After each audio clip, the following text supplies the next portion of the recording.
Everyone, welcome back to my channel. तो आज है संडे और आज मैं जो व्लॉग है वो शाम से शुरू कर रही हूँ, क्योंकि क्या है ना कि सुबह को आज बहुत ही हड़बड़ी थी और मैं थोड़ा सा देर से उठी थी तो मैंने शूट नहीं किया था।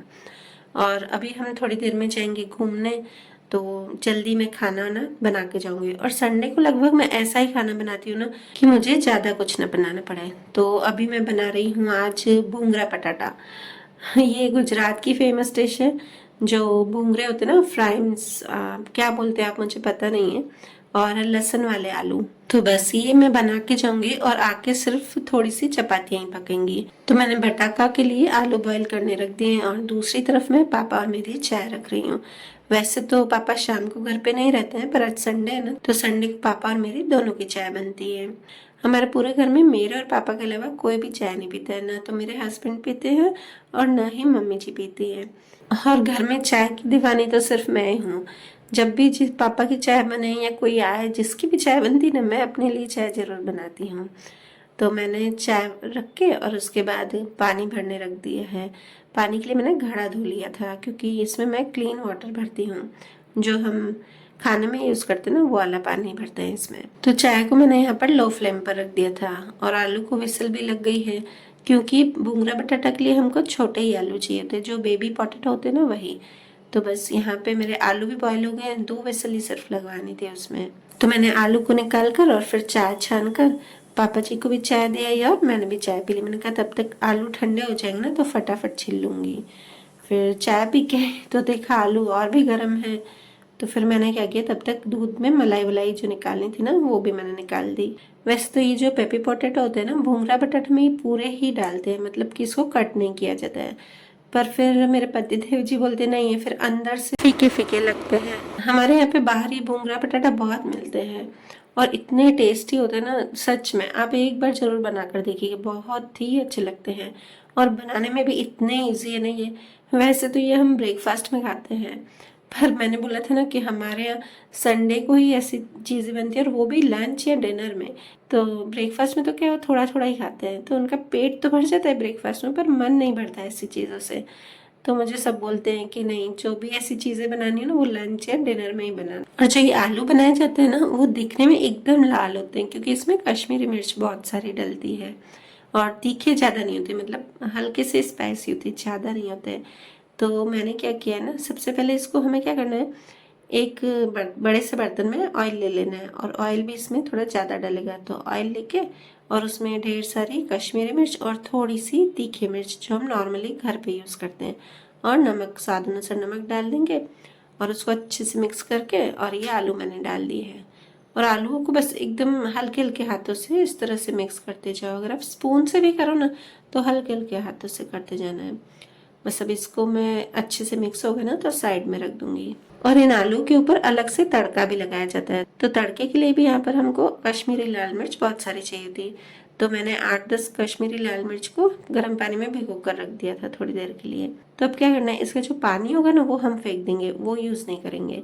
वो डालकर और उसमें ढेर सारी लहसुन डाल दी है, और बस अब इसको पीस लेना है, थोड़ा सा पानी डालकर फिर ही पीसना है। और रात को तो मैं लगभग ऐसी ही चीज़ ढूंढती हूँ ना, जो फटाफट बन जाए।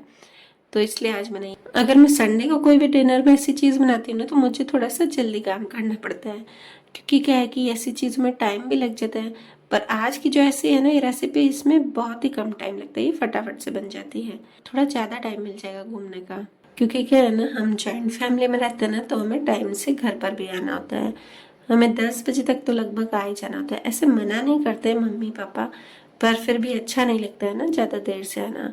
और गुजरात में तो ऐसा ट्रेंड है ना कि लोग 12-12 1-1 बजे तक बहुत ही मज़े से घूमते हैं, पर हम 10 बजे तक तो आ ही जाते हैं।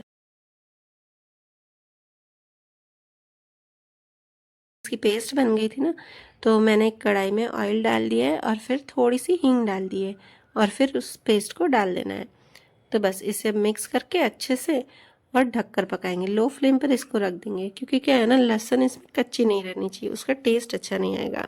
तो बस इसको एक तरफ मैंने ढक के रख दिया है और दूसरी तरफ मैंने भूंगरे के लिए ऑयल गरम करने रख दिया है। जब भी संडे को देर हो जाती है ना, तो मेरे हस्बैंड बार बार पूछते हैं और कितनी देर, और कितनी देर। तो हमेशा उनको बोलती हूँ बस 10 मिनट, बस 15 मिनट, ऐसे करके मेरे को 1 घंटा तो लग ही जाता है। पर ऐसे नहीं सोचते हैं कि यार मेरे को भी इतना सारा काम है, तो काम निपटा के चलना है। सबके पतिदेव ऐसे ही होते हैं शायद। आपके भी ऐसे हैं क्या, कि कहीं जाना होगा तो बोलेंगे जल्दी करो जल्दी करो? क्योंकि हम औरतों को तो इतना काम रहता है ना घर पर, एक काम हो जाएगा फिर दूसरा याद आएगा। तो चलिए, अब मैंने यहाँ पर धनिया भी काट दिए हैं और नींबू भी, क्योंकि ऊपर से इसमें डालना होगा। और फिर लहसुन भी थोड़ी पक गई थी ना, इसको एक बार मैंने बीच में चला लिया है, नहीं तो क्या जल जाएगी। भले लो फ्लेम पर रखते ना तो भी इसको 1-2 बार चलाना ही पड़ता है। और फिर इसके बाद मैंने जो थोड़े बहुत बर्तन थे वो मांज लिए थे। अभी तो बच्चों को मैंने दूध भी नहीं दिया, सिर्फ ड्रो का शेक बनाया है और चाय दी है, और थोड़े बहुत और बर्तन बस। तो भी थोड़े थोड़े होके बहुत सारे बर्तन हो जाते हैं। बस ये मांज के उसके बाद यहाँ पर देखो लहसुन भी अच्छे से पक गई है, थोड़ा सा ऑयल रिलीज हो गया है। अब इसको क्या करेंगे कि जो आलू हमने रखे थे ना साइड में, उसके ऊपर इसका तड़का लगाएंगे। कभी भी आलू को इसमें नहीं मिक्स करते हैं, इसका तड़का आलू के ऊपर लगाते हैं। बस इसको भी ऊपर से तड़का लगा के उसके बाद हल्के हाथों से मिक्स करना है। क्योंकि मैंने ये एकदम छोटे छोटे कट किए ना, तो इससे एकदम लाइटली मिक्स करना है, नहीं तो क्या होगा ना कि ये थोड़े से मैश हो जाएंगे। और ये देखने में इतने अच्छे लगते हैं ना, इतने रेड रेड, देखो कि लगेगा ही नहीं कि आपको इसमें मिर्ची कम है, ऐसा लगेगा ना बहुत तीखे आलू। पर ये खाते ना तो ज़्यादा तीखे नहीं होते, बस थोड़े से ही स्पाइसी रहते हैं। और चलिए, यहाँ पे ऑयल भी अच्छे से गर्म हो गया ना, तो अब इसमें मैं भुंगरे को फ्राई कर दूंगी। और बीच बीच में बार बार आवाज़ जा रही थी बच्चों की भी और पतिदेव की, जल्दी करो और कितनी देर है, जल्दी करो और कितनी देर। रूह को भी बार बार सुसु करेगा, पॉटी करेगा, पानी पिलाना है, तो वो सब तो मुझे करना ही होगा। वैसे संभाल लेते हैं सब, पर बाकी सब जो काम होगा ना, तो वो मुझे बीच बीच में बुलाते रहते हैं, तो उसमें भी मेरे को आधा टाइम चला जाता है। और उसके बाद बस मैंने आटा थोड़ा सा लगा दिया था, ज़्यादा आटा नहीं चाहिए आज, क्योंकि भूंगरा है ना, उसमें ही काफ़ी पेट भर जाता है। पर 2-4 चपातियाँ पकानी पड़ेंगी। बस आटा लगा के उसके बाद बच्चों का दूध यहाँ पे गर्म कर दिया था और फिर तैयार होने चली गई थी। और एक्चुअली क्या है ना, जल्दी निकलने में फ़ायदा बहुत है कि जल्दी निकलते ना तो अच्छे से घूम पाते हैं। अगर देर से निकलेंगे ना तो टेंशन हो जाती है, यार जल्दी घर जाना है। और ऐसे जल्दी निकलेंगे तो थोड़ा ज़्यादा भी घूम लेंगे। तो यहाँ पे मैं निकली ना, तो ध्रुव को मैंने शेक भी नहीं पिलाया था। मैंने सोचा देर हो गई है, चलो फिर डांटेंगे ये, तो कार में ही पिला देती हूँ। तो और ध्रुव ऐसा ना कहीं भी चलता है ना, तो एकदम सिंसियरली बहुत अच्छे बच्चे जैसे चलता है, बिल्कुल भी तंग नहीं करता है। बस ये आदत मुझे उसकी अच्छी लगती है कि कहीं भी जाएगा ना तो तंग नहीं करेगा, चुपचाप देखेगा। और छोटे बच्चे क्या है ना कि बहुत सारी चीज़ें ऑब्जर्व करते हैं, क्या क्या नई चीज़ें हैं। और जब मेरी बड़ी बेटी हुई थी ना, तो उसको सारी चीज़ें मुझे दिखानी पड़ती थी, बेटा ये है, वो है, ट्री है। और आजकल के बच्चे तो ऐसे है ना कि वो अपने आप ही सारी चीज़ें सीख जाते हैं। अभी तो मुझे टाइम भी नहीं मिल पाता है कि मैं ध्रुव के तरफ ज़्यादा ध्यान दूँ। और तो आज हम जा रहे हैं वीआर मॉल में। आज वहाँ इतनी रश थी ना, पार्किंग की भी जगह नहीं थी। फिर इसके पापा दूसरी जगह कार पार्क करके आए। अनन्या यहाँ पर उसको शेक भी पिला रही है। मैं बोलती हूँ अनन्या को, बेटा मैं कर दूँ, पर उसको इतना अच्छा लगता है ना ध्रुव को संभालना, तो वो देती ही नहीं है। इसलिए ध्रुव के पापा बोलते हैं ना कि शाम को थोड़ा जल्दी निकलेंगे ना, तो क्या होगा कि एक तो पहले से इतने ट्रैफिक सिग्नल होते हैं ना, उसमें टाइम चला जाता है, और फिर पार्किंग में भी बहुत टाइम जाता है।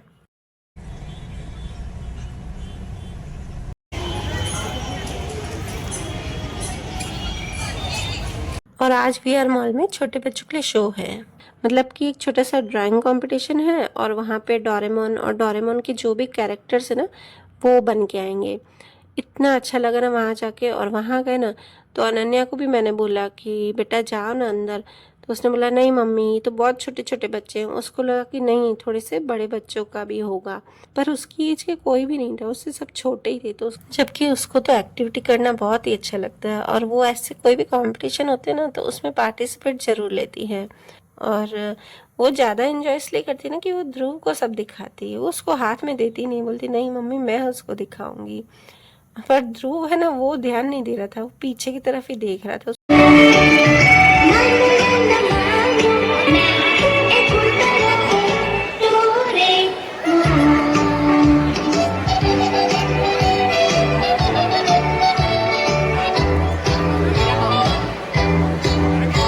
और सही बताऊँ, ये सब देख के मैं भी बहुत एंजॉय कर रही थी, क्योंकि जब दृष्टि छोटी थी ना तो वो डोरेमोन ही ज़्यादा देखती थी, और फिर अनन्या छोटी थी तो वो छोटा भीम ज़्यादा देखती थी। तो मुझे उस टाइम की याद आ गई कि दृष्टि छोटी थी तो पूरा दिन बस टीवी में डोरेमोन डोरेमोन देखती रहती थी। अनन्या तो ध्रुव के साथ यहाँ पे बहुत ही इंजॉय कर रही थी, पर दृष्टि को बिल्कुल भी मज़ा नहीं आ रहा था। वो बार बार बोल रही थी कि मम्मी चलो यहाँ से दूसरी जगह, उसको बड़ी है ना तो उसको शॉप्स पे जाना अच्छा लगता है। फिर हमने देखा ये ड्राइंग कंपटीशन नहीं था, बस ऐसे ही था कि थोड़ा सा ड्राइंग, जिसने यहाँ पे पार्टिसिपेट किया था ना, बस उसको डोरेमोन के साथ फ़ोटो वीडियो खिंचवाने का मौका मिला था। तो ये सब जो छोटे छोटे बच्चे थे ना, सब डोरेमोन के साथ डांस कर रहे थे, वीडियोस उनके पेरेंट्स ले रहे थे। इतना अच्छा लग रहा था ना देखकर।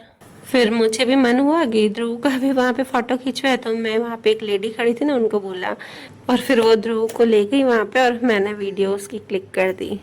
और ये देखिए नीचे इतना अच्छा ये 12 लिखा हुआ था ना, स्मॉल को 12 इयर्स कंप्लीट हुए थे ना, तो ये 12 ऐसे डेकोरेट किया था, इतना बढ़िया लग रहा था ना।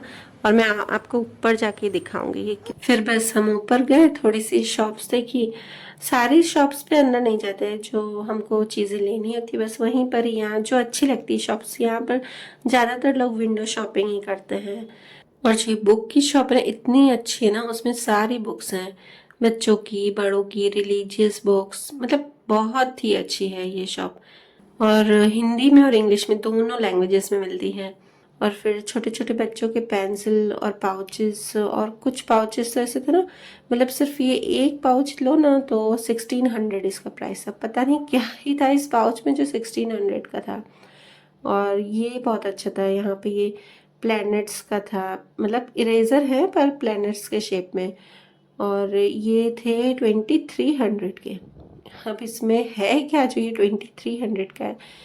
कोई नहीं, चलिए, तो बच्चों को देखने में मज़ा आता है, लेते तो नहीं है इतने कॉस्टली, और सेंसलेस है ना, कोई लेना कोई मतलब ही नहीं है इसका लेना।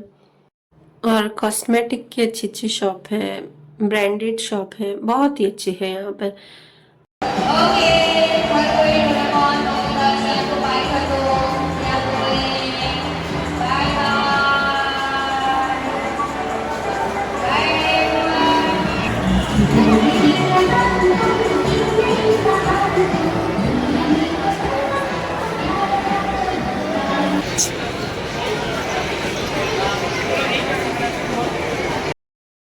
और ये मॉल इतना बड़ा है ना कि आपको कम से कम अच्छे से घूमो ना तो 3-4 घंटे तो लग ही जाएंगे। और यहाँ पे घूम घूम के एक्चुअली है ना पैर भी दुख जाते हैं। बस थोड़ा सा घूम फिर कर और थोड़ा खा के और फिर घर चले। और आज तो मैंने इस मॉल का ज़्यादा शूट नहीं किया, थोड़ा सा ही किया। कभी आपको अच्छे से इसका वीडियो लेकर और व्लॉग में दिखाऊंगी। और आपको ये व्लॉग कैसा लगा प्लीज़ लाइक ज़रूर कीजिएगा, और कमेंट में ज़रूर बताइएगा कि आपको मेरे व्लॉग में क्या देखना अच्छा लगता है। चलिए बाय, अब मिलते हैं नेक्स्ट व्लॉग में।